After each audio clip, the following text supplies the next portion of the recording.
पश्चिम रेल्वेवर आज 4 तासांचा रात्रकालीन ब्लॉक. मुंबई सेंट्रल ते माहीम स्थानकादरम्यान रात्री 12:15 ते रविवारी पहाटे 4:15 पर्यंत ब्लॉक.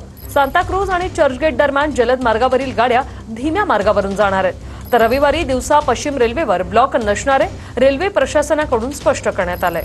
याचा आढावा घेतला आमच्या प्रतिनिधींनी. पाहूया.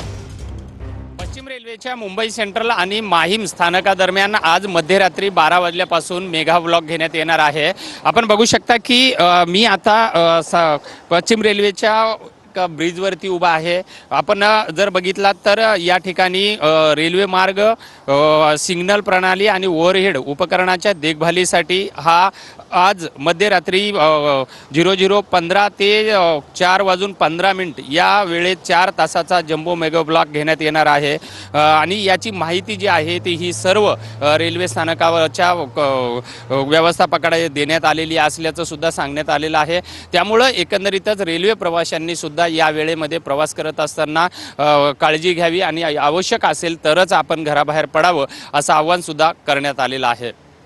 व्हिडिओ जर्नलिस्ट योगेश गुरवसह विजय गायकवाड, TV9 मराठी, मुंबई.